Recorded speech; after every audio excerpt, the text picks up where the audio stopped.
저는 68살 박순자입니다. 망원동 낡은 빌라에서 혼자 삽니다. 20년 된 경차를 몰고 중고 옷을 입고 아들이 보내주는 월 50만 원으로 겨우 살아갑니다. 매주 일요일마다 아들 민준의 강남 아파트를 찾아갑니다. 손수 만든 케이크를 들고 설레는 마음으로 초인종을 누릅니다. 하지만 며느리 지혜는 제 케이크를 쓰레기통에 던져버립니다. 시어머니, 저희 집에는 개인 셰프가 있어요. 이런 거 필요 없어요. 아들 민주는 아무 말도 하지 않습니다. 그저 고개를 숙인 채 침묵할 뿐입니다. 지혜의 부모는 저를 보며 속삭입니다. 저 나이에 왜 매주 오는 거야? 눈치도 없이. 15년 동안 저는 이런 모욕을 참아왔습니다. 하지만 6개월 전 저는 지혜의 휴대폰에서 메시지를 받습니다. 늙은이 요양원 보내고 집 팔면 끝이야. 그 순간 저는 결심했습니다. 어버이날 모든 것을 끝내기로. 제 손에는 작은 황금 봉투 하나가 있습니다. 이 봉투 안에는 그들이 상상도 못할 것이 들어 있습니다. 이 이야기는 끝까지 봐야만 진실을 알 수 있습니다. 잠깐 구독, 좋아요, 알림 설정까지 해주시면 매일 새로운 이야기를 만나보실 수 있습니다. 이 이야기는 끝까지 봐야만 진실을 알 수 있습니다. 지금 바로 시작합니다. 저는 박순자입니다. 68살입니다. 오늘도 일요일 아침 6시에 눈을 떴습니다. 망원동 빌라 2층, 제가 사는 이 작은 방은 햇빛이 잘 들지 않습니다. 벽지는 곳곳이 벗겨졌고 천장에는 빗물 자국이 남아 있습니다. 하지만 저는 이곳이 싫지 않습니다. 아니, 싫은 척하는 게 더 정확하겠네요. 커튼을 열자 흐린 하늘이 보입니다. 비가 올 것 같은 날씨입니다. 저는 부엌으로 가서 낡은 커피포트에 물을 끓입니다. 믹스커피 한 봉지를 컵에 넣고 뜨거운 물을 붓습니다. 설탕이 녹는 소리가 작게 들립니다. 이 조용한 아침이 제가 가장 좋아하는 시간입니다. 아무도 저를 무시하지 않는 시간이니까요. 오늘은 아들 민준의 집에 가는 날입니다. 매주 일요일마다 저는 강남에 있는 민준의 아파트를 찾아갑니다. 가족 모임이 있거든요. 저는 가방에서 앞치마를 꺼냅니다. 시장에서 1,000원에 산면 앞치마입니다. 오늘은 초코 케이크를 만들 겁니다. 민준이 어렸을 때 제일 좋아하던 케이크입니다.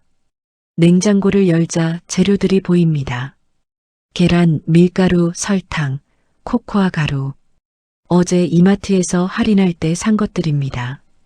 저는 천천히 재료를 섞기 시작합니다. 반죽이 부드러워질 때까지 저어줍니다. 오븐에 넣고 30분을 기다립니다. 케이크가 부풀어 오르는 모습을 보면 마음이 따뜻해집니다. 케이크가 식는 동안 저는 옷장을 엽니다. 남색 카디건 하나가 걸려 있습니다. 동대문 시장에서 산 것입니다. 10,000원이었습니다. 실은 제 진짜 옷장은 여의도 펜트하우스에 있습니다. 샤넬, 에르메스, 루이비통이 가득한 옷장이요. 하지만 오늘은 가난한 할머니 박순자로 살아야 합니다. 거울을 봅니다. 68살 여자의 얼굴이 보입니다. 주름이 깊게 파였고 머리카락에는 흰머리가 섞여 있습니다. 하지만 눈만은 또렷합니다.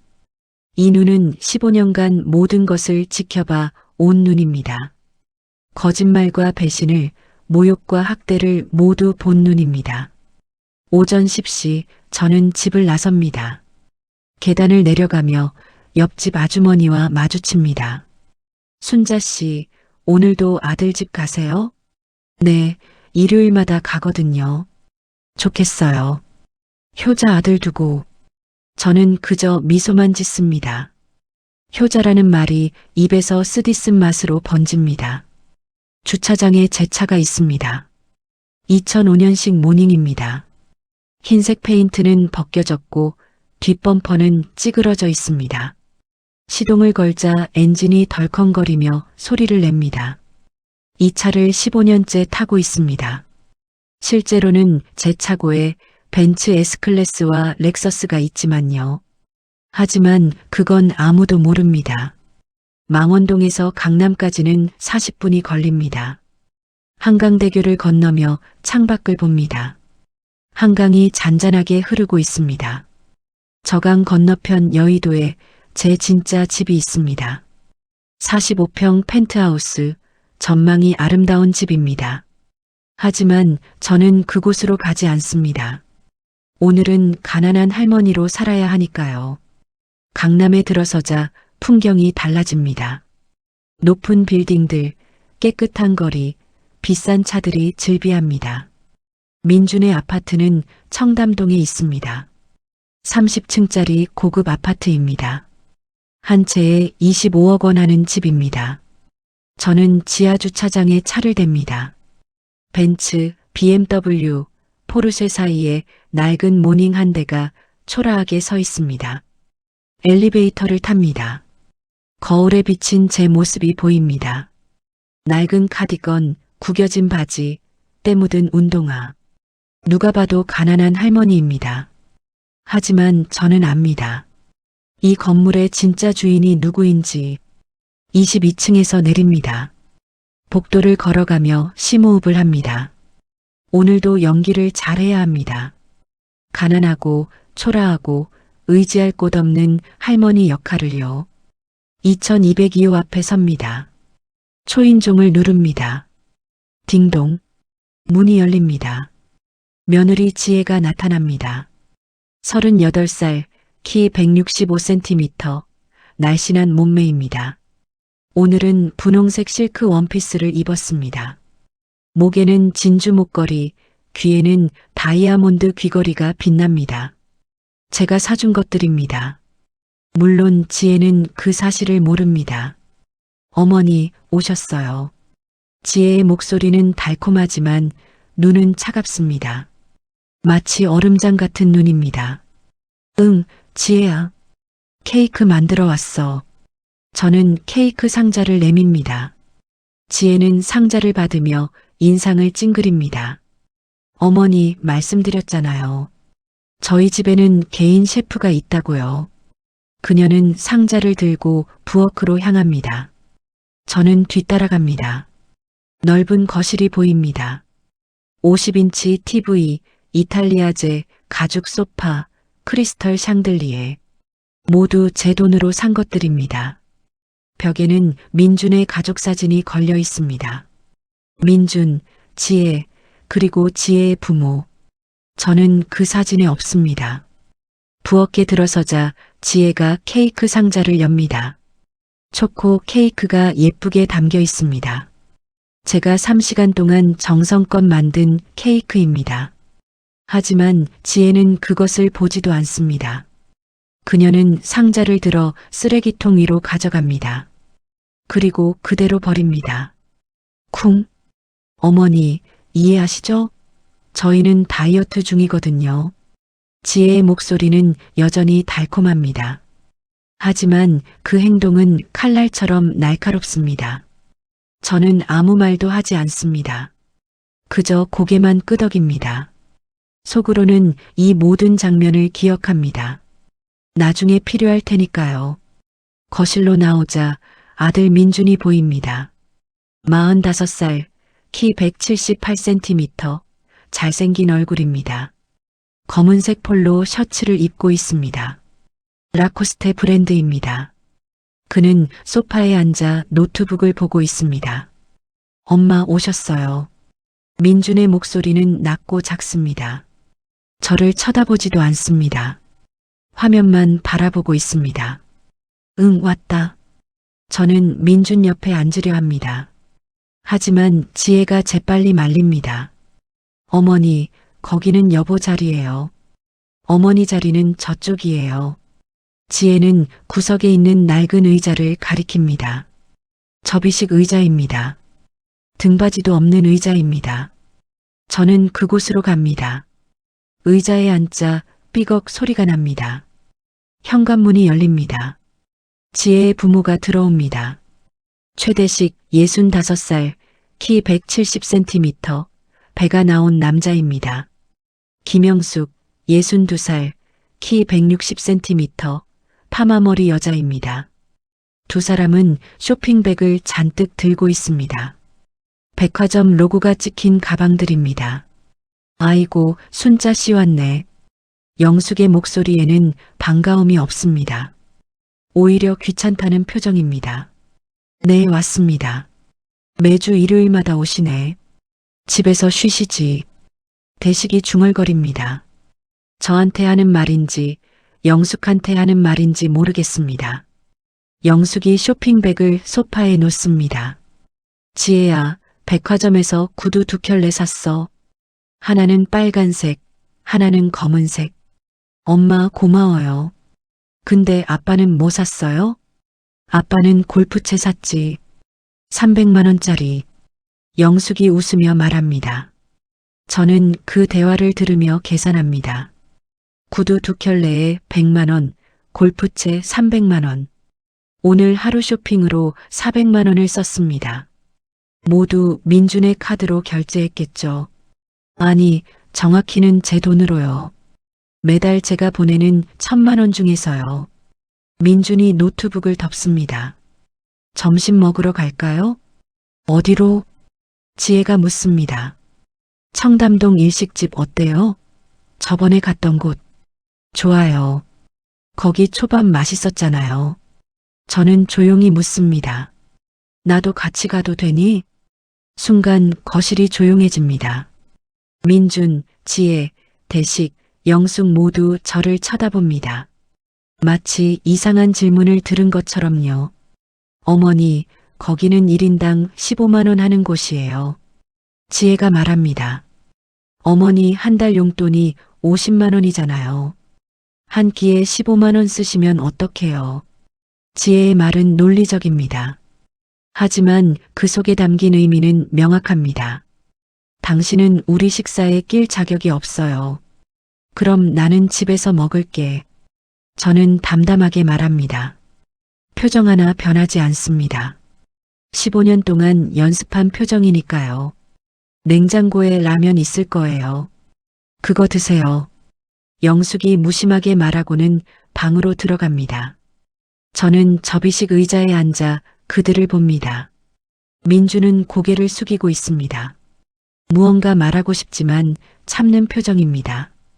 지혜는 거울을 보며 립스틱을 고쳐 바릅니다. 대식은 스마트폰으로 골프 영상을 보고 있습니다. 그들은 30분 후 집을 나섭니다. 문이 닫히는 소리가 들립니다. 딸깍. 이제 이 넓은 집에는 저 혼자입니다. 저는 부엌으로 갑니다. 쓰레기통을 엽니다. 제가 만든 초코 케이크가 뭉개져 있습니다. 저는 냉장고를 엽니다. 라면 한 봉지가 있습니다. 물을 끓이고 라면을 넣습니다. 3분 후 라면이 익습니다. 저는 그것을 식탁에 놓고 먹습니다. 혼자서요. 하지만 저는 슬프지 않습니다. 오히려 이 시간이 평화롭습니다. 왜냐하면 저는 압니다. 이 모든 연극이 언제 끝날지를요. 이 모든 거짓말이 언제 폭로될지를요.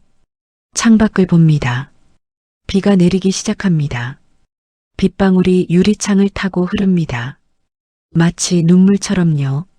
하지만 저는 울지 않습니다. 울 이유가 없으니까요. 저는 가방에서 작은 수첩을 꺼냅니다. 15년 동안 써온 수첩입니다. 여기에는 모든 것이 기록되어 있습니다. 지혜가 저를 모욕한 날짜, 민준이 저를 무시한 순간, 대식과 영숙이 제 돈을 쓴 내역, 모든 것이 빠짐없이 적혀 있습니다. 오늘 날짜에 저는 씁니다. 2024년 4월 14일. 지혜, 케이크 버림. 민준, 침묵. 식사 배제됨. 짧은 문장이지만 충분합니다. 이 기록들이 쌓이고 쌓여 언젠가는 증거가 될 것입니다. 저는 수첩을 덮고 가방에 넣습니다. 그리고 다시 창밖을 봅니다. 비는 점점 더 세차게 내립니다. 하지만 비가 그치면 햇빛이 날 것입니다. 그리고 그날이 곧 올 것입니다. 제가 진실을 말하는 날이요. 오후 3시 그들이 돌아옵니다. 문이 열리고 웃음소리가 들립니다. 오늘 초밥 진짜 맛있었어요. 지혜의 목소리입니다. 다음에 또 가야겠어요. 저는 거실 구석 접이식 의자에 앉아 있습니다. 그들은 저를 보지 않습니다.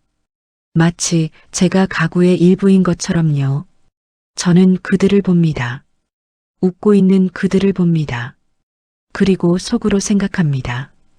조금만 더 기다려라. 조금만 더. 집으로 돌아오는 길은 언제나 길게 느껴집니다. 강남에서 망원동까지 같은 40분이지만 올 때와는 다릅니다. 올 때는 기대감이라도 있었지만 돌아갈 때는 공허함만 남습니다. 하지만 저는 익숙합니다. 15년 동안 매주 반복한 일이니까요. 빌라에 도착해 2층으로 올라갑니다. 문을 열고 들어서면 어두운 방이 저를 맞이합니다. 불을 켭니다. 낡은 형광등이 깜빡이다가 켜집니다. 저는 소파에 앉아 한숨을 쉽니다. 오늘도 연기를 잘 해냈습니다. 15년 전이 떠오릅니다. 민준이 지혜를 처음 집에 데려온 날이요. 그때 저는 남편이 남긴 유산으로 이미 부자였습니다. 하지만 아무에게도 말하지 않았습니다. 민준에게도 지혜에게도요. 엄마, 소개할 사람이 있어요. 민준의 목소리는 떨렸습니다. 설레는 떨림이었습니다. 사랑에 빠진 남자의 떨림이었습니다. 지혜는 완벽했습니다. 긴 생머리, 하얀 피부, 큰 눈, 명품 드레스에 하이힐까지 마치 드라마에서 나온 것 같았습니다. 어머니, 처음 뵙겠습니다. 최지혜라고 합니다. 그녀의 목소리는 부드러웠습니다. 하지만 저는 느꼈습니다. 뭔가 이상하다는 것을요. 지혜의 미소는 완벽했지만 눈은 차갑습니다. 마치 계산하는 눈이었습니다. 무언가를 재는 눈이었습니다. 우리 부모님도 소개하고 싶어요. 지혜가 말했습니다. 다음 주에 함께 식사하실 수 있으세요? 그렇게 저는 최대식과 김영숙을 만났습니다. 두 사람은 평범한 중년 부부였습니다. 대식은 옷가게를 운영한다고 했고 영숙은 주부라고 했습니다. 우리 지혜가 민준 씨를 정말 좋아해요. 영숙이 말했습니다. 좋은 가정에서 자란 게 보여요. 하지만 저는 뭔가 어긋난 느낌을 받았습니다. 대식과 영숙이 서로를 부르는 방식이 어색했습니다. 여보가 아닌 대식 씨, 영숙 씨라고 불렀습니다. 마치 오랫동안 함께 살지 않은 것처럼요. 그날 밤 저는 결정했습니다. 사설 탐정을 고용하기로요. 다음 날 아침 저는 이준혁 탐정을 만났습니다. 53살 전직 경찰관 출신입니다. 최지혜라는 여자를 조사해 주세요. 저는 사진과 정보를 건넸습니다. 3개월 후 준혁이 보고서를 가져왔습니다. 그 내용은 충격적이었습니다. 최지혜의 본명은 이미란이었습니다. 10년 전 결혼 사기로 징역 2년을 살았습니다. 부유한 남자들에게 접근해 결혼하고 재산을 빼돌린 전과가 있었습니다. 최대식과 김영숙은 친부모가 아닙니다. 준혁이 말했습니다. 같은 사기단 소속입니다. 이미란의 공범들이죠. 목표는 분명합니다. 박민준 씨와 결혼해서 재산을 빼앗는 것입니다. 저는 그 보고서를 읽으며 손이 떨렸습니다. 제 아들이 사기꾼의 표적이 되었다는 것이 믿기지 않았습니다. 하지만 동시에 궁금했습니다. 민준은 어떤 선택을 할까? 저는 민준에게 말하지 않기로 했습니다. 대신 지켜보기로 했습니다. 제 아들이 진짜 어떤 사람인지 보기로 했습니다. 그리고 제 자산을 숨기기로 했습니다. 그때부터 저는 가난한 할머니 역할을 시작했습니다. 여의도 펜트하우스에서 망원동 빌라로 이사했습니다. 벤츠를 팔고 중고 경차를 샀습니다. 명품 옷을 버리고 중고 옷을 입었습니다. 민준에게 말했습니다. 민준아, 엄마가 살던 집을 팔았어. 빚이 있었거든. 이제는 작은 빌라에서 살아야 해. 매달 생활비 좀 보내줄 수 있니? 민준은 놀랐지만 돈을 보내주었습니다. 처음에는 월 100만 원이었습니다. 엄마, 이 정도면 되시죠? 응, 고맙다. 하지만 결혼 후 상황이 바뀌었습니다. 지혜가 개입하기 시작했습니다. 여보, 시어머니한테 100만 원은 너무 많아요. 우리도 살아야 하잖아요. 50만 원이면 충분하지 않을까요? 민주는 망설이다가 결국 동의했습니다. 그날부터 저는 월 50만 원을 받게 되었습니다. 하지만 아이러니하게도 저는 그들에게 월 1000만 원을 보내고 있었습니다. 물론 그들은 그 사실을 몰랐습니다. 제가 보낸 돈은 투자자나 정부 지원금으로 위장되었습니다. 변호사 김성훈이 복잡한 금융 구조를 만들어줬습니다. 순자 씨, 이렇게 하면 절대 추적할 수 없습니다. 성훈은 제 20년 지기 친구입니다. 58살, 제 비밀을 아는 몇 안 되는 사람입니다. 민주는 그 돈으로 강남 아파트를 샀습니다. 25억짜리 아파트였습니다. 물론 제 돈이었지만 민주는 자기가 번 돈이라고 믿었습니다. 엄마, 나 아파트 샀어요. 강남에. 정말 잘했네. 열심히 일한 보람이 있어요. 수입차도 3대 샀습니다. 민준의 벤츠, 지혜의 벤츠, 그리고 대식과 영숙이 쓸 차, 모두 제 돈이었습니다. 하지만 그들은 몰랐습니다. 박민건설도 제 자본으로 세워졌습니다. 민주는 자기가 창업했다고 믿었습니다. 엄마, 나 이제 사장이에요. 건설회사 차렸어요. 대단하구나. 저는 그렇게 말하며 웃었습니다. 하지만 시간이 지나면서 민주는 변했습니다. 지혜의 영향이었습니다. 처음에는 저에게 잘했습니다. 엄마, 편찮으신 데 없으세요? 월급날이면 꼭 생활비 보내드릴게요. 하지만 3년 후부터 달라지기 시작했습니다. 엄마, 이번 달은 회사 사정이 안 좋아서요. 생활비 좀 늦어질 것 같아요. 실제로는 제 돈으로 회사가 굴러가는데도요. 5년 후에는 더 심해졌습니다. 엄마, 50만 원이 적다고 하시면 안 돼요. 우리도 살기 힘들어요. 아파트 관리비만 월 30만 원이에요. 저는 아무 말도 하지 않았습니다. 그저 고개만 끄덕였습니다. 속으로는 모든 것을 기록했습니다. 일요일 가족 모임도 점점 고통스러워졌습니다. 처음에는 환영받았습니다. 어머니 오셨어요. 어서 들어오세요. 하지만 시간이 지나면서 달라졌습니다. 아, 또 오셨네요. 매주 오시면 좀 부담스러운데요. 제가 만든 음식도 처음에는 고마워했습니다. 어머니, 음식 솜씨가 좋으시네요. 하지만 이제는 쓰레기통에 버립니다. 저희는 개인 셰프가 있어요. 지혜의 부모가 함께 살기 시작한 것은 5년 전입니다. 어머니, 우리 부모님이 집이 좀 불편하대요. 우리 집에서 같이 살면 어떨까요? 민준이 물었습니다. 저는 반대하지 않았습니다. 내가 좋으면 돼. 그때부터 저는 완전히 외부인이 되었습니다. 식사 자리에서도 구석으로 밀려났습니다. 어머니, 거기 앉으세요.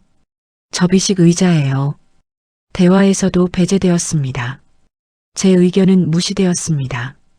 작년 추석 때는 더 심했습니다. 어머니, 올해 추석은 우리끼리만 보내려고요. 어머니는 집에서 쉬세요. 지혜가 말했습니다. 민주는 아무 말도 하지 않았습니다. 저는 혼자 망원동 빌라에서 추석을 보냈습니다. 편의점에서 산 김밥으로 명절을 보냈습니다. 하지만 울지 않았습니다. 대신 수첩에 기록했습니다. 2023년 9월 29일 추석, 가족 모임 배제됨. 6개월 전 결정적 순간이 왔습니다. 일요일 모임에서 지혜가 화장실에 갔습니다. 그녀의 휴대폰이 테이블 위에 있었습니다. 화면이 켜졌습니다.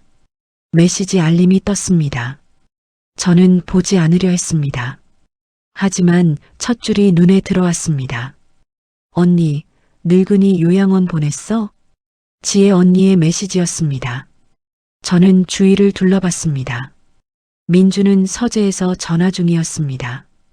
대식과 영숙은 TV를 보고 있었습니다. 저는 재빨리 휴대폰을 들었습니다. 화면을 위로 밀었습니다. 더 많은 메시지가 보였습니다. 아직 다음 달 어버이날에 발표할 거야. 엄마가 집 리모델링 하고 싶대. 늙은이 가면 바로 할 거래. 아빠도 차고 전체를 쓰고 싶대. 제 손이 떨렸습니다. 하지만 계속 읽었습니다. 그리고 아빠 친구 변호사 있잖아. 정신능력 상실로 후견인 신청하면 재산도 가져올 수 있대. 집 팔면 최소 3천만 원은 나올 거야. 그 순간 화장실 문이 열리는 소리가 들렸습니다. 저는 재빨리 휴대폰을 원래 자리에 놓았습니다. 지혜가 나왔습니다. 어머니, 뭐 하세요? 아, 그냥 앉아 있었어. 하지만 저는 충분히 봤습니다.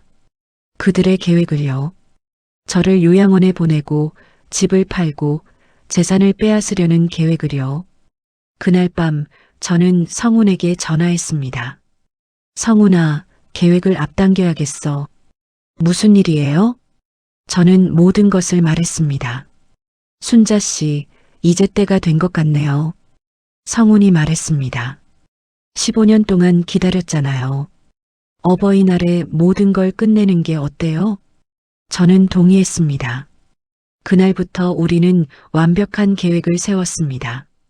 모든 증거를 모았습니다. 부동산 등기부, 차량 소유권, 회사 지분 증명서, 15년간의 송금 내역도 정리했습니다. 준혁 탐정도 다시 고용했습니다. 지혜와 그 부모들의 최근 동향을 조사해 주세요. 특히 불법적인 활동이 있는지요. 2주 후 준혁이 추가 보고서를 가져왔습니다. 지혜는 여전히 다른 남자들에게도 접근하고 있습니다. 보험금을 노리는 것 같습니다. 최대식과 김영숙은 다른 사기 사건에도 연루되어 있습니다. 저는 모든 자료를 황금색 봉투에 넣었습니다. 작은 봉투지만 그 안에는 15년의 진실이 담겨 있었습니다. 그들의 거짓말, 저의 인내, 그리고 곧 올 정의가요. 어느 날 밤 민준이 제게 전화했습니다. 엄마, 다음 주 어버이날에 특별한 자리 마련했어요. 고급 레스토랑에서 식사해요. 정말? 그거 좋겠네. 엄마를 위한 자리예요. 저는 전화를 끊고 웃었습니다. 쓸쓸한 웃음이었습니다. 민주는 그것이 저를 위한 자리가 아니라는 걸 모릅니다. 그것은 저를 요양원에 보내겠다고 발표하는 자리입니다. 하지만 저도 준비가 되어 있습니다. 황금 봉투가 준비되어 있습니다. 15년간의 기록이 준비되어 있습니다. 그리고 진실을 말할 용기도 준비되어 있습니다. 오늘도 저는 망원동 빌라에 앉아 있습니다. 창밖을 보며 생각합니다. 이제 일주일 남았습니다. 일주일 후면 모든 것이 끝납니다. 거짓말도 모욕도 연기도 모두 끝납니다. 저는 수첩을 꺼내 마지막 페이지를 펼칩니다. 2024년 5월 5일 어버이날. 진실의 날. 저는 그렇게 써놓았습니다. 이제 시작입니다. 어버이날 2주 전 4월 21일 일요일입니다. 저는 오늘 특별한 연기를 준비했습니다. 평소보다 더 초라한 모습으로요. 민준의 집 초인종을 누릅니다. 딩동. 문이 열립니다. 지혜가 나타납니다. 오늘은 흰색 샤넬 트위드 재킷을 입었습니다. 제 돈으로 산 옷입니다. 어머니, 오늘은 왜 이렇게 초라해 보이세요? 지혜의 목소리에 가짜 걱정이 섞여 있습니다. 요즘 몸이 안 좋아서 그래. 저는 일부러 힘없는 목소리로 말합니다. 거실로 들어갑니다. 민준, 대식, 영숙이 소파에 앉아 있습니다. 모두 저를 쳐다봅니다. 엄마, 어디 편찮으세요? 민준이 묻습니다. 요즘 자꾸 깜빡깜빡해서 말이야. 저는 이마를 짚으며 말합니다. 아침에 가습을 켰는지 안 켰는지 기억이 안 나. 집에 혼자 있는 게 무서워. 순간 지혜와 영숙의 눈이 반짝입니다. 그들이 기다리던 순간입니다. 어머니, 그거 위험한 증상이에요. 지혜가 재빨리 말합니다. 혹시 치매 초기 증상 아닐까요? 치매? 저는 놀란 척합니다. 설마 그럴 리가. 어머니 나이가 68이잖아요. 충분히 가능해요. 영숙이 거듭니다. 대식이 민준을 봅니다. 민준 씨, 어머니 혼자 사시게 하면 안 되겠어요. 만약 가스 사고라도 나면 어쩌려고요. 그러게요. 민준의 목소리가 떨립니다. 지혜가 가방에서 팸플릿 하나를 꺼냅니다. 마치 미리 준비한 것처럼요. 어머니, 이거 한번 보세요. 파란색 표지에 선색 가든 요양원이라고 적혀 있습니다. 요양원? 저는 팸플릿을 받습니다. 손이 약간 떨리게 연기합니다. 어머니 같은 분들을 위한 곳이에요. 지혜가 설명합니다. 24시간 간호사가 있고 의사도 상주해요. 가습을 걱정도 없고 혼자 있을 필요도 없어요. 저는 팸플릿을 천천히 넘깁니다. 깨끗한 방, 넓은 정원, 웃고 있는 노인들 사진이 보입니다. 여기, 좋아 보이네. 저는 중얼거립니다. 그죠? 영숙이 신이 나서 말합니다. 여기는 1인실이에요. 어머니만의 공간이 있어요. 식사도 나오고 빨래도 해주고요. 어머니는 그냥 편하게 쉬기만 하시면 돼요. 민준이 조심스럽게 말합니다. 엄마 한번 견학 가보실래요? 응, 그래도 되겠니? 물론이죠. 제가 예약할게요. 지혜가 재빨리 말을 받습니다. 그런데 어머니, 입소하시려면 집을 정리하셔야 해요. 집? 네, 어머니 사시는 빌라요. 그 집 팔아서 요양원 비용에 보태는 거예요. 저는 잠시 망설이는 척합니다. 내가 38년 살던 집인데. 어머니, 그 집은 너무 낡았어요. 대식이 말합니다. 요즘 그 동네 위험하기도 하고요. 어머니 혼자 계시기엔 안전하지 않아요. 저는 고개를 끄덕입니다. 그래, 너희가 그렇게 생각한다면. 어머니, 잘 생각하셨어요. 지혜가 환하게 웃습니다. 그 순간 초인종이 울립니다. 딩동. 누구지? 민준이 일어나 문을 엽니다. 50대 중반 남자가 서 있습니다. 검은색 정장에 안경을 쓴 남자입니다. 안녕하세요. 람지 박사입니다. 남자가 명함을 건넵니다.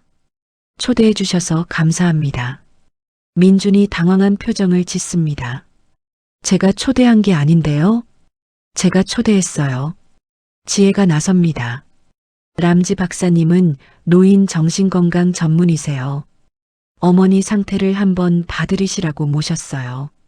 저는 속으로 웃습니다. 가짜 의사입니다. 준혁 탐정이 이미 조사했습니다. 람지는 의사 면허도 없는 사기꾼입니다. 지혜의 옛 동료입니다. 어머니 앉으세요. 람지가 부드럽게 말합니다. 저는 소파에 앉습니다. 람지가 의자를 당겨 제 앞에 앉습니다. 몇 가지 질문을 드려도 될까요? 네. 오늘이 무슨 요일인지 아세요? 일요일이요. 맞습니다. 그럼 오늘 날짜는요?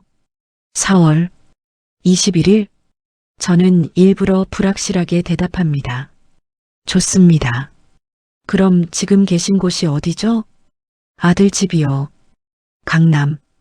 정확한 주소를 아세요? 저는 잠시 멈칫합니다. 청담동. 어디였더라? 실제로는 정확히 압니다. 청담동 123-45번지 2200이요. 람지가 고개를 끄덕입니다. 메모를 합니다. 아침 식사로 뭘 드셨어요? 아침에 뭘 먹었더라? 저는 이마를 짚습니다. 토스트였나? 아니 라면이었나? 지혜와 영숙이 의미심장한 눈빛을 교환합니다. 민주는 걱정스러운 표정입니다. 람지는 계속 질문합니다.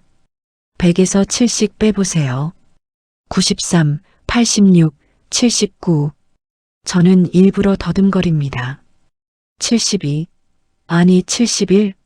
30분간 검사가 이어집니다. 저는 완벽하게 연기합니다. 때로는 정확히 대답하고 때로는 헷갈리는 척합니다. 람지가 마지막으로 말합니다. 검사 결과를 며칠 후에 알려드리겠습니다. 람지가 떠난 후 거실이 조용해집니다. 지혜가 먼저 입을 엽니다.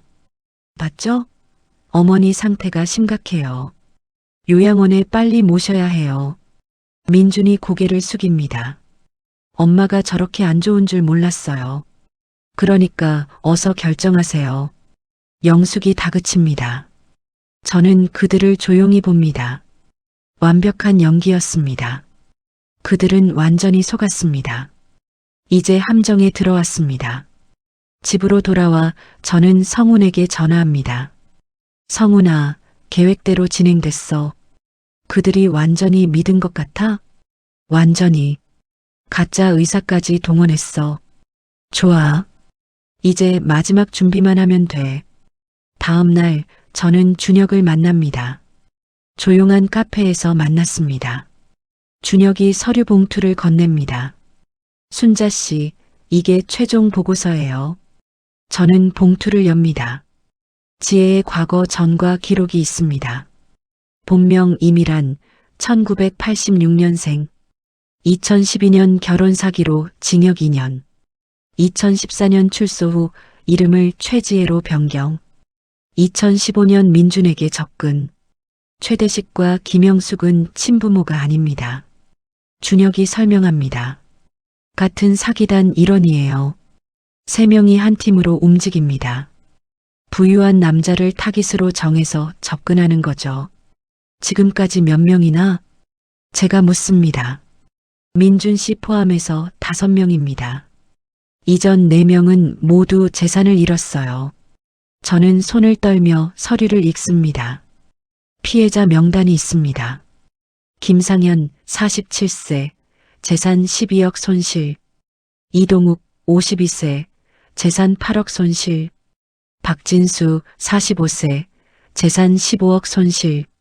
정우진 50세, 재산 20억 손실. 이 사람들은 지금 어떻게 됐어요? 대부분 파산했습니다. 일부는 자살했다는 소문도 있어요.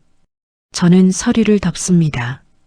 제 아들도 똑같은 운명이 될 뻔했습니다. 아니, 어쩌면 이미 그 길로 가고 있는지도 모릅니다. 그리고 이건 추가 정보예요.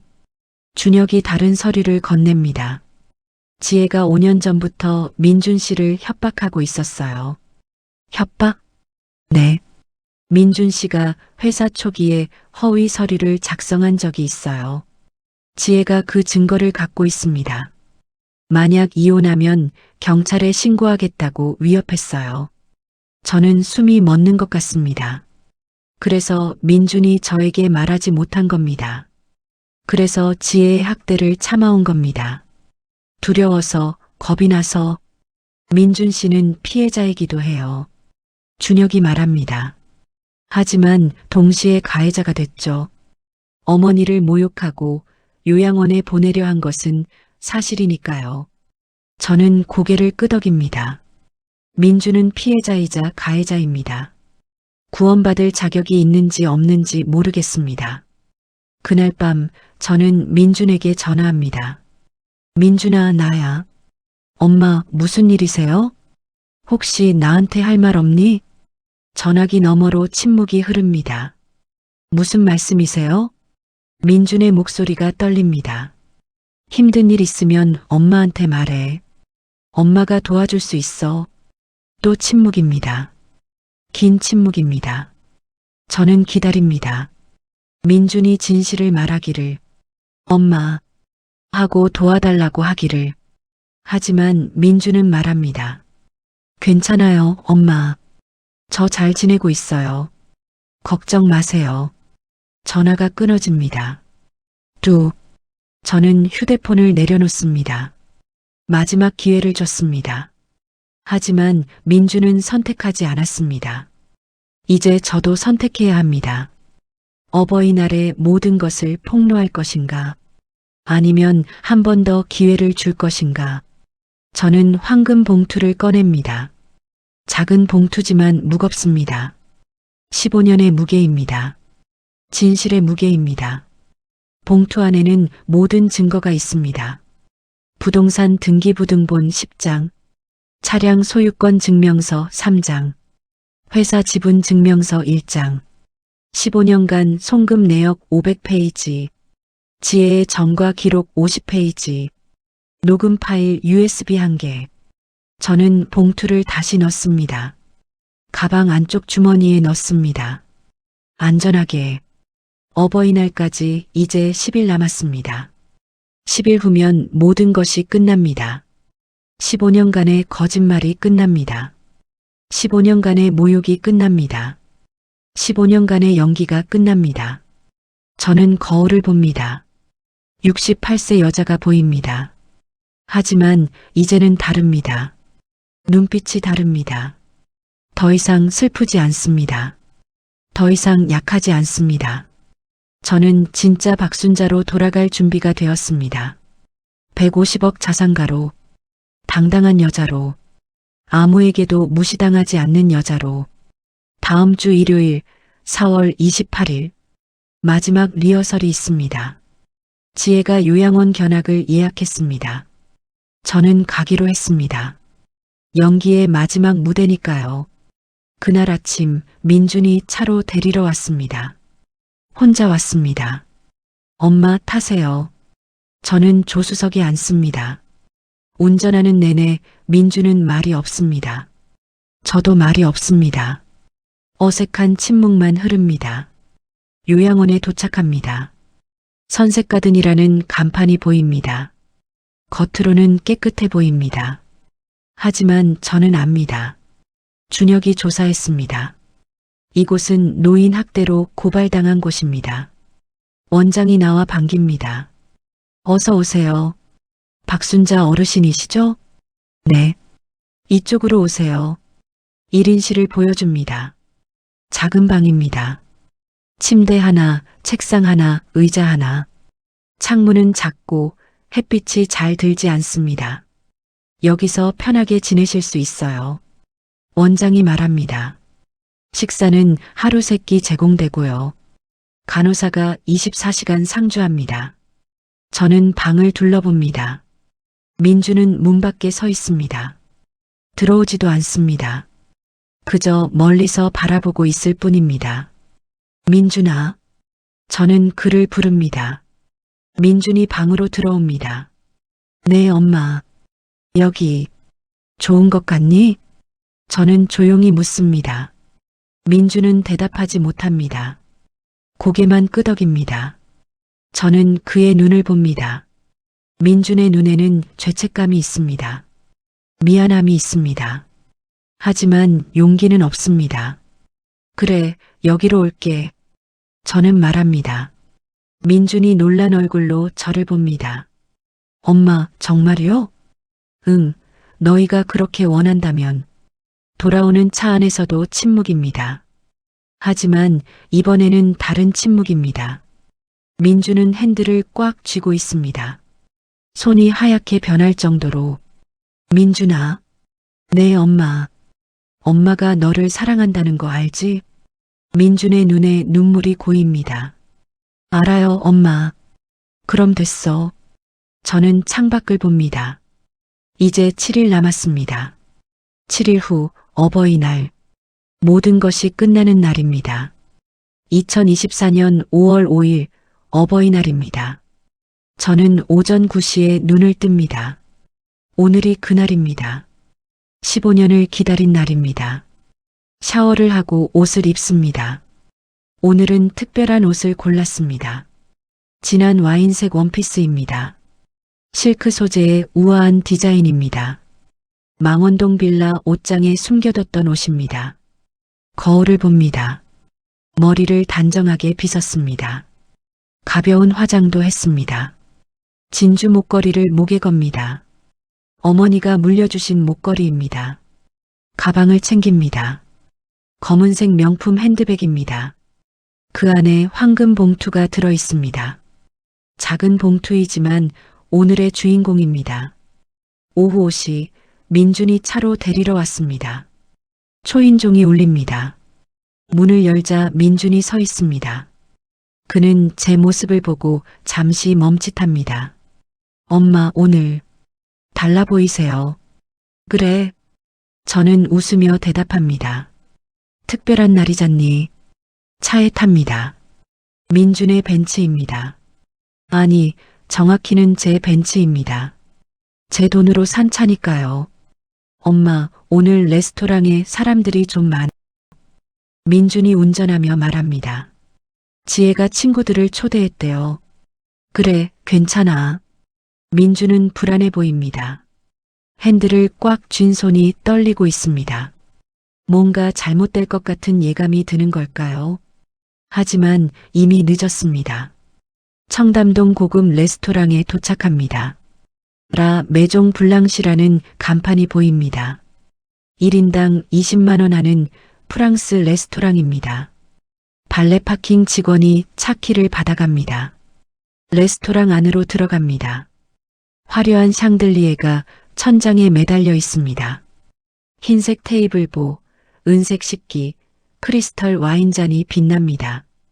클래식 음악이 은은하게 흐릅니다. 예약된 테이블로 안내받습니다. 큰 원형 테이블입니다. 이미 사람들이 앉아 있습니다. 지혜가 제일 먼저 보입니다. 분홍색 샤넬 드레스를 입었습니다. 목에는 다이아몬드 목걸이가 빛납니다. 제 돈으로 산 것입니다. 대식과 영숙도 있습니다. 대식은 검은색 정장을 입었고 영숙은 보라색 한복을 입었습니다. 그 옆에는 지혜의 친구들이 앉아 있습니다. 5명의 여자들 모두 명품으로 치장했습니다. 그리고 람지 박사도 보입니다. 가짜 의사입니다.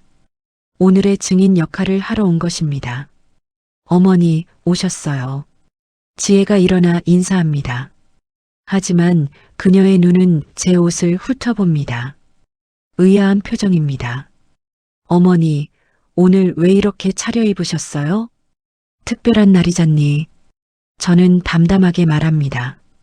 내 마지막 가족 모임일 수도 있으니까. 지혜가 의미심장하게 웃습니다. 맞아요, 마지막이에요. 그녀는 제가 요양원 가는 걸 말하는 줄 압니다. 자리에 앉습니다. 하지만 오늘은 구석이 아닙니다. 테이블 끝자리입니다. 모두가 저를 볼 수 있는 자리입니다. 마치 재판정의 피고인처럼요. 웨이터가 와인을 따라줍니다. 레드 와인입니다. 한 잔에 15만 원 하는 와인입니다. 하지만 제 앞에는 물만 놓여 있습니다. 어머니는 와인 드시면 안 돼요. 지혜가 말합니다. 약 드시잖아요. 실제로는 저는 아무 약도 먹지 않습니다. 식사가 시작됩니다. 전체 요리가 나옵니다. 푸아그라입니다. 거위 간 요리입니다. 지혜의 친구들이 수다를 떱니다. 지혜야, 여기 정말 좋다. 역시 안목이 있어. 그나저나 시어머니가 요양원 가신다며? 지혜가 고개를 끄덕입니다. 네, 다음 주에 입소하세요. 어머니 건강이 안 좋으셔서요. 그녀는 마치 효부처럼 말합니다. 대단하다, 지혜야. 다른 친구가 말합니다. 시어머니 모시는 거 쉽지 않잖아. 요양원 비용도 만만치 않을 텐데. 영숙이 끼어듭니다. 우리 사위가 다 책임져요. 월 250만 원짜리 고급 요양원이에요. 효자죠, 우리 사위. 민주는 고개를 숙이고 있습니다. 음식을 먹지도 않습니다. 포크만 만지작거립니다. 메인 요리가 나옵니다. 스테이크입니다. 호주산 최고급 소고기입니다. 저는 천천히 스테이크를 자릅니다. 칼이 부드럽게 고기를 가릅니다. 그런데 순자 씨, 대식이 저를 봅니다. 집은 언제 정리하실 거예요? 집? 네, 망원동 빌라요. 아, 그거. 저는 와인 잔을 만집니다. 빈 잔이지만요. 다음 주쯤 정리하려고. 지혜가 재빨리 말합니다. 어머니, 저희가 부동산 알아봤어요. 그 집 3천만 원 정도 받을 수 있대요. 요양원 비용 1년치는 되겠어요. 저는 고개를 끄덕입니다. 그래, 고맙구나. 어머니, 저희가 다 알아서 할게요. 어머니는 편하게 쉬세요. 디저트가 나옵니다. 초콜릿 무스입니다. 달콤하고 부드럽습니다. 하지만 제 입에는 쓴맛만 돕니다. 지혜가 일어섭니다. 와인 잔을 듭니다. 여러분, 잠깐 주목해 주세요. 모든 사람이 지혜를 봅니다. 오늘은 특별한 날입니다. 지혜의 목소리가 레스토랑에 울립니다. 어버이날이자 시어머니의 새로운 시작을 축하하는 날이에요. 사람들이 박수를 칩니다. 짝짝짝. 시어머니께서는 다음 주에 선셋가든 요양원에 입소하십니다. 거기서 편안하고 안전하게 지내실 거예요. 더 큰 박수가 터집니다. 우리 민준 씨는 정말 효자예요. 자기 어머니를 위해 월 250만 원씩 요양원 비용을 내기로 했어요. 게다가 어머니 집까지 정리해드린다고 하셨어요. 지혜의 친구들이 감탄합니다. 와, 대단하다. 요즘 그런 아들 없어. 순자 씨, 복 받으셨네요. 저는 조용히 앉아 있습니다. 표정 하나 변하지 않습니다. 그들의 말을 다 듣고 있습니다. 기록하고 있습니다. 기억하고 있습니다. 그럼 시어머니께 건배합시다. 지혜가 와인 잔을 듭니다. 새로운 시작을 위하여. 모두가 와인 잔을 듭니다. 땡그랑. 잔이 부딪히는 소리가 들립니다. 하지만 저는 물잔만 들고 있습니다. 어머니, 축하드려요. 지혜가 저를 봅니다. 그녀의 눈에는 승리의 빛이 있습니다. 드디어 늙은이를 떠나보낸다는 기쁨이 있습니다. 고맙구나. 저는 조용히 말합니다. 그리고 가방을 엽니다. 손이 황금 봉투를 만집니다. 그런데 지혜야. 저는 봉투를 꺼냅니다.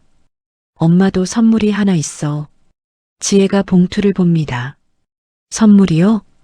응, 너희를 위한 선물. 저는 봉투를 테이블 위에 놓습니다. 작은 황금색 봉투입니다. 하지만 그 무게는 산만큼 무겁습니다. 이게 뭐예요? 지혜가 봉투를 만집니다. 열어봐. 지혜가 봉투를 엽니다. 서류가 나옵니다. 그녀의 얼굴이 점점 창백해집니다. 손이 떨리기 시작합니다. 이게 뭐예요? 지혜의 목소리가 떨립니다. 부동산 등기부등본이야. 민준이 서류를 가져갑니다. 그의 눈이 커집니다. 엄마, 이게 강남 아파트 등기부야.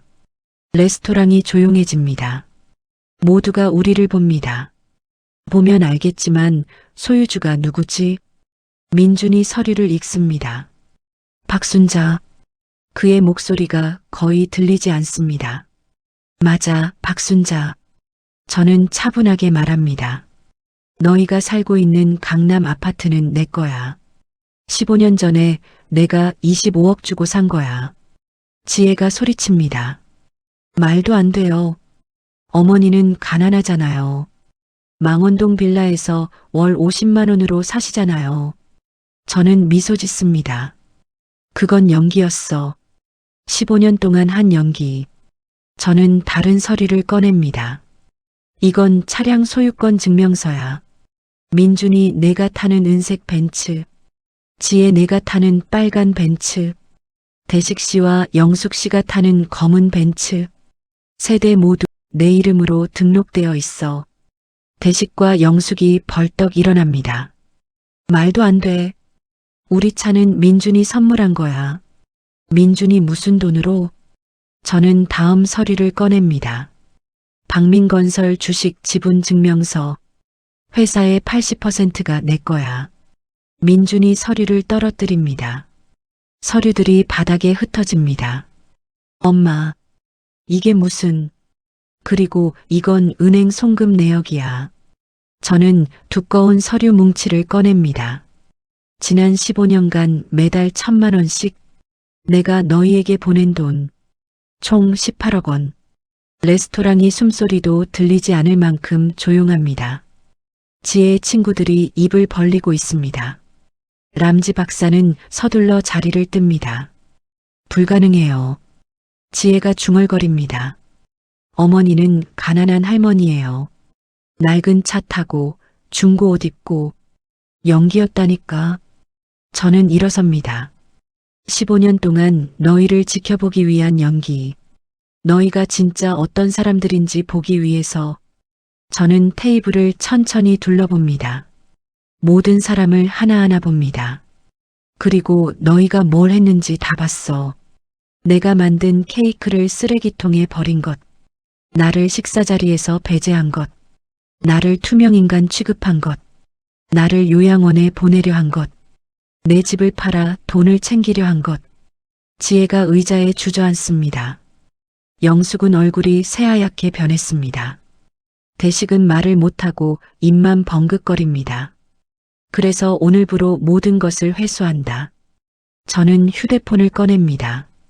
성훈 변호사에게 전화합니다. 성훈아, 진행해. 네, 순자 씨. 성훈의 목소리가 스피커로 들립니다. 지금부터 모든 송금을 중단합니다. 강남 아파트 퇴거 명령서를 발송합니다. 30일 이내 퇴거하셔야 합니다. 지혜가 비명을 지릅니다. 안 돼요. 우리 집이에요. 내 집이 아니야. 저는 차갑게 말합니다. 내 집이야. 15년 전부터 줄곧 내 집이었어. 차량 세대도 모두 회수합니다. 성훈이 계속 말합니다. 내일 아침 견인차가 갑니다. 그리고 박민건설 경영권도 박탈합니다. 새로운 경영진이 월요일부터 출근합니다. 민준이 무릎을 꿇습니다. 엄마, 제발. 그의 눈에서 눈물이 흐릅니다. 엄마, 용서해 주세요. 저는 민준을 내려다봅니다. 용서? 15년 동안 나를 모욕한 것을, 나를 요양원에 보내려 한 것을, 내 집을 팔아 돈을 챙기려 한 것을. 저는 가방에서 USB를 꺼냅니다. 그리고 이건 지난 6개월간의 녹음 파일이야. 너희가 나를 어떻게 말했는지, 무슨 계획을 세웠는지 다 녹음되어 있어. USB를 테이블에 던집니다. 딸그랑. 필요하면 경찰에 제출할 거야. 노인 학대, 사기, 횡령. 다 해당돼. 지혜의 친구들이 하나둘 자리를 뜹니다. 이 난장판에서 빠져나가고 싶은 거겠죠. 대식과 영숙은 서로를 쳐다보며 당황합니다. 저는 지갑을 꺼냅니다. 신용카드를 하나 꺼냅니다. 블랙카드입니다. 오늘 식사는 내가 살게. 웨이터에게 카드를 건넵니다. 20만 원 12명 240만 원. 팁까지 300만 원이면 되겠네. 저는 가볍게 말합니다. 마치 300원처럼요. 계산이 끝나고 저는 일어섭니다. 그럼 이만. 다음에 볼 일은 법정에서 보자. 레스토랑을 나섭니다. 뒤에서 지혜의 울음소리가 들립니다. 민준의 애원하는 소리가 들립니다. 하지만 저는 돌아보지 않습니다. 발레 파킹 직원이 제 차를 가져옵니다. 낡은 모닝이 아닙니다. 검은색 벤츠 S클래스입니다. 제 진짜 차입니다. 차에 탑니다. 부드러운 가죽 시트가 저를 감쌉니다. 시동을 겁니다. 엔진 소리가 조용하고 힘차게 울립니다. 백미러로 레스토랑을 봅니다. 민준이 밖으로 뛰쳐나옵니다. 엄마, 그가 소리칩니다. 하지만 저는 차를 출발시킵니다. 여의도를 향해 갑니다. 제 진짜 집으로 갑니다. 15년의 연극이 끝났습니다. 이제 진짜 삶이 시작됩니다. 여의도 펜트하우스에 도착합니다. 45평, 25층, 한강이 보이는 집입니다. 제 진짜 집입니다. 15년 만에 돌아온 집입니다. 현관문을 열고 들어섭니다. 불을 켭니다. 거실의 큰 창문으로 야경이 펼쳐집니다. 한강이 빛나고 빌딩들이 반짝입니다. 아름답습니다. 소파에 앉습니다. 부드러운 이탈리아 가죽 소파입니다. 망원동 빌라의 딱딱한 소파와는 다릅니다. 저는 눈을 감습니다. 긴 하루였습니다. 핸드폰이 울립니다. 민준입니다. 29번째 전화입니다. 레스토랑을 나온 후 계속 전화가 왔습니다. 저는 받지 않았습니다. 하지만 이번에는 받기로 합니다. 여보세요. 엄마. 민준의 목소리가 울먹입니다. 엄마, 제발 만나주세요. 왜? 설명할게요. 엄마가 모르는 게 있어요. 저는 한숨을 쉽니다. 내일 오전 10시. 여의도 한강공원 벤치. 알았어요, 엄마. 꼭 갈게요. 전화를 끊습니다. 창밖을 봅니다. 한강에 유람선이 지나갑니다. 불빛을 반짝이며 천천히 흘러갑니다. 다음 날 아침입니다. 9시 50분, 저는 한강공원 벤치에 앉아 있습니다. 5월의 바람이 시원하게 붑니다. 강물이 햇빛을 받아 반짝입니다. 10시 정각, 민준이 나타납니다. 어젯밤 잠을 못 잔 얼굴입니다. 눈이 퉁퉁 부었고 수염도 깎지 않았습니다. 정장이 아닌 추리닝을 입었습니다. 엄마, 민준이 벤치에 앉습니다. 하지만 저와는 한 뼘 떨어져 앉습니다. 마치 저를 무서워하는 것처럼요. 할 말이 있다며. 저는 앞을 보며 말합니다. 민준을 쳐다보지 않습니다. 엄마, 저는. 민준의 목소리가 떨립니다. 저는 5년 전부터 지혜한테 협박받았어요. 협박? 저는 여전히 앞만 봅니다. 무슨 협박? 민준이 이야기를 시작합니다. 회사 초기에 제가 실수를 했어요. 정부 지원금을 받으려고 서류를 조작했어요. 허위 매출, 가짜 직원 명단. 당시에는 회사가 너무 힘들었어요. 저는 듣고 있습니다. 지혜가 그 증거를 갖고 있어요. 5년 전 어느 날 지혜가 저한테 말했어요. 이혼하면 경찰에 신고하겠다고. 그럼 저는 감옥에 가야 한다고. 민준이 울기 시작합니다. 저는 무서웠어요, 엄마. 감옥에 가면 제 인생은 끝이잖아요. 그래서 참았어요. 지혜가 시키는 대로 했어요. 엄마한테도. 저는 처음으로 민준을 봅니다. 민준이 고개를 끄덕입니다. 엄마한테도요. 지혜가 엄마를 무시하라고 시켰어요. 케이크 버리라고, 식사 자리에서 배제하라고, 요양원 보내라고, 안 그러면 경찰에 신고한다고. 저는 민준을 봅니다. 그의 얼굴에는 진심이 보입니다. 하지만 동시에 실망도 보입니다. 그래서 너는 그렇게 했구나. 네, 죄송해요. 저는 가방에서 서류를 꺼냅니다. 준혁 탐정이 준 보고서입니다. 나도 알고 있었어. 뭐요? 지혜가 너를 협박한다는 거. 5년 전부터 알고 있었어. 민준의 눈이 커집니다. 그럼 엄마는? 응, 다 알고 있었어. 저는 서류를 넘깁니다. 최지혜, 아니 임이란.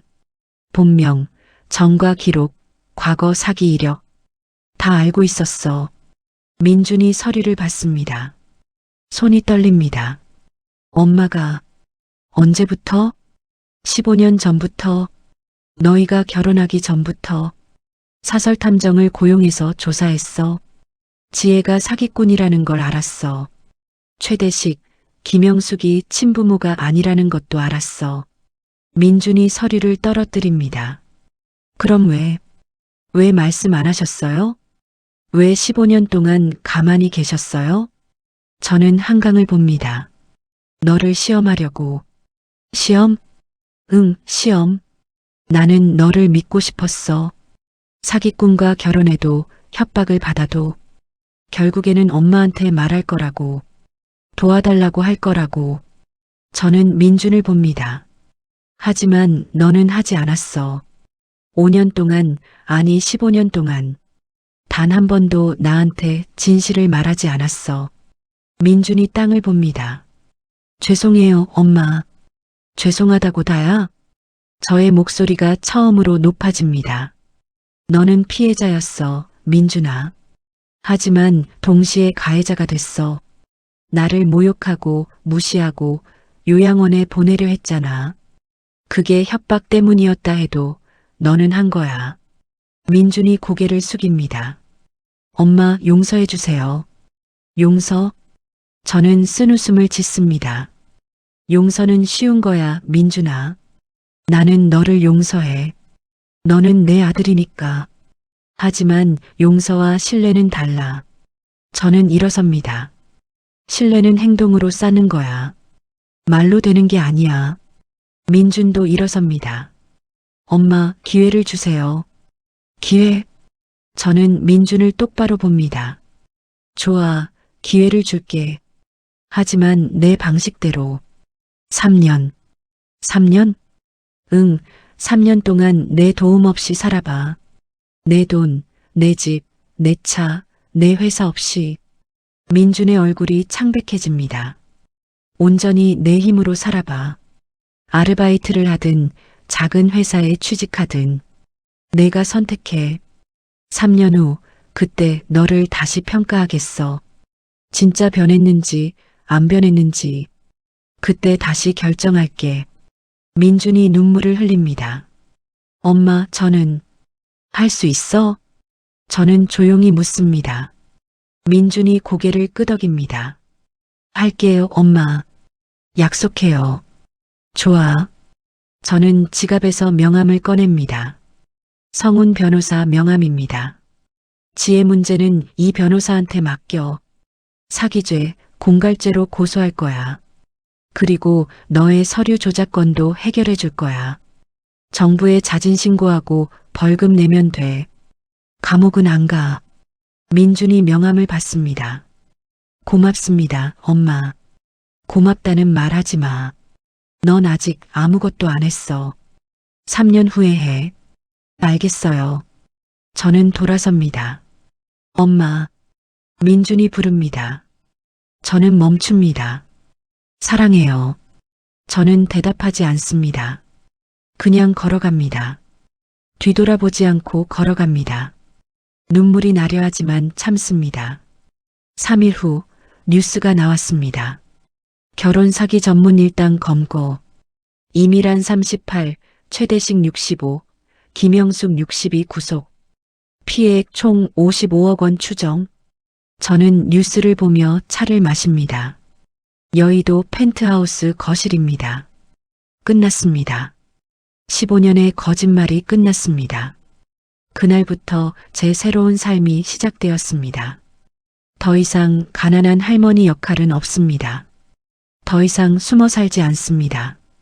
저는 진짜 박순자로 살기 시작했습니다. 첫 번째로 한 일은 재단 설립입니다. 보이지 않는 여성 재단. 가족에게 학대받는 노년 여성을 돕는 재단입니다. 성훈이 도와줬습니다. 순자 씨, 좋은 일이에요. 많은 여성들이 도움받을 거예요. 고마워, 성훈아. 재단 사무실은 강남에 차렸습니다. 3층 건물 전체를 임대했습니다. 변호사 5명, 상담사 10명, 사회복지사 3명을 고용했습니다. 첫 번째 의뢰인은 이순희 할머니였습니다. 70살 딸에게 5년간 연금을 빼앗긴 분입니다.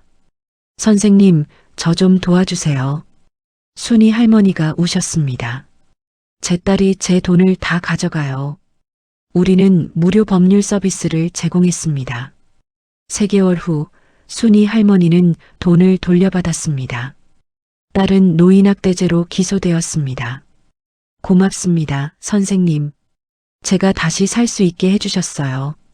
6개월 동안 우리는 200명이 넘는 여성을 도왔습니다. 재산을 되찾아준 사람 150명, 요양원에서 구출한 사람 30명, 가족과 관계를 회복시킨 사람 20명. 저는 바쁘지만 행복했습니다. 아침 7시에 일어나 요가를 합니다. 8시에 아침 식사를 합니다. 9시에 재단 출근을 합니다. 오후 6시에 퇴근합니다. 저녁에는 그림 수업이나 책 모임에 갑니다. 주말에는 친구들과 만납니다. 요가 수업에서 만난 친구들입니다. 모두 제 또래 여성들입니다. 성공한 여성들입니다. 순자 씨, 당신 이야기는 정말 영화 같아요. 친구 한 명이 말했습니다. 15년 동안 연기하다니. 대단해요. 저는 웃었습니다. 대단한 게 아니에요. 그냥 살아남은 거죠. 자존감을 지키려고 한 거예요. 어느 날 기자가 찾아왔습니다. 순자 씨 이야기를 기사로 쓰고 싶습니다. 많은 여성들에게 희망이 될 거예요. 저는 동의했습니다. 기사가 나갔습니다. 68살의 진짜 나로 다시 태어난 여자. 가난한 척하며 15년을 기다린 복수. 하지만 진짜 복수는 따로 있었다. 기사는 인터넷에서 화제가 되었습니다. 수백 통의 편지가 재단으로 왔습니다. 저도 순자 씨처럼 살고 싶어요. 용기를 얻었어요. 포기하지 않겠어요. 저는 편지를 하나하나 읽었습니다. 그리고 답장을 썼습니다. 나이는 숫자일 뿐입니다. 60이든 70이든 80이든 우리는 다시 시작할 수 있습니다. 민준에게서는 편지가 왔습니다. 매주 한 통씩. 엄마, 저는 지금 작은 회사에서 일하고 있어요. 월급은 300만 원이에요. 고시원에서 살고 있어요. 처음에는 힘들었어요. 하지만 이제 조금 적응했어요. 제 힘으로 돈을 버는 게 이렇게 뿌듯한지 몰랐어요. 저는 답장하지 않았습니다. 하지만 편지는 모두 보관했습니다. 파일에 넣어서 차곡차곡 쌓았습니다. 1년이 지났습니다. 엄마, 저 승진했어요. 과장이 됐어요. 월급이 400만 원으로 올랐어요. 그리고 자취방으로 이사했어요. 작지만 제 공간이에요. 엄마 없이도 살 수 있다는 게 신기해요. 2년이 지났습니다. 엄마, 저 여자친구 생겼어요. 회사 동료예요. 착하고 성실한 사람이에요. 이번에는 제대로 하고 싶어요. 저는 그 편지를 읽으며 미소 지었습니다. 조금씩 변하고 있습니다. 진짜 변하는지는 아직 모르겠습니다. 하지만 노력은 하고 있습니다. 오늘은 2027년 5월 5일입니다. 3년이 지났습니다. 어버이날입니다. 저는 한강공원 벤치에 앉아 있습니다. 핸드폰이 울립니다. 민준입니다. 엄마, 나 지금 공원 입구에요. 올라와.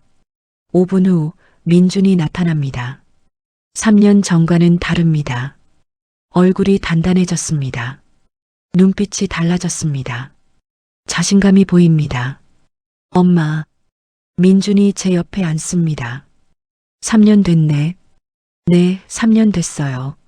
저는 민준을 봅니다. 어땠어? 힘들었어요. 하지만 배웠어요. 뭘?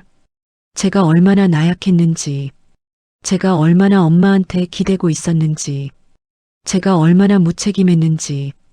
민준이 저를 봅니다. 그리고 엄마가 얼마나 강한 분인지, 얼마나 대단한 분인지 이제야 알았어요. 저는 아무 말도 하지 않습니다. 그저 민준을 봅니다. 엄마, 용서해 주세요. 진심으로 빌어요.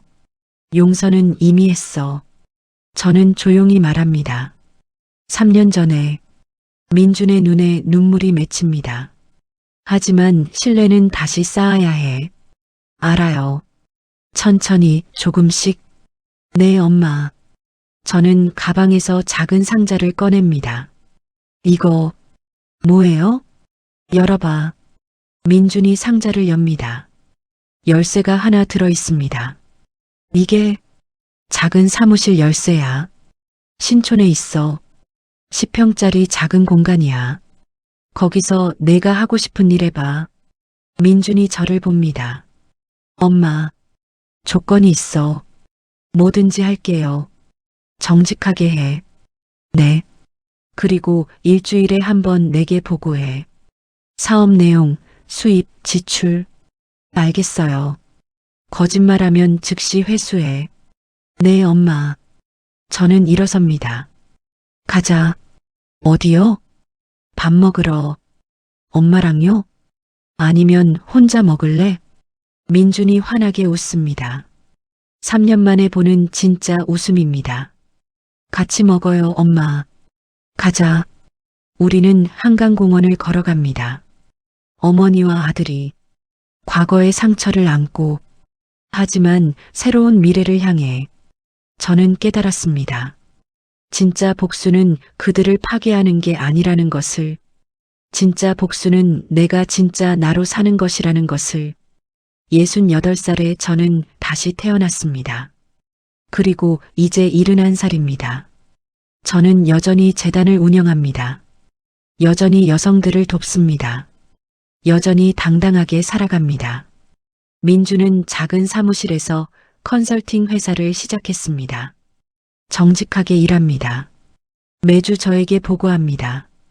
천천히 신뢰를 쌓아가고 있습니다. 이야기는 여기서 끝나지 않습니다. 이야기는 계속됩니다. 제 이야기가 누군가에게 용기가 되기를 바랍니다.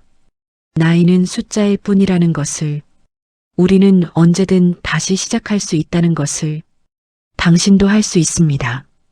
저처럼요.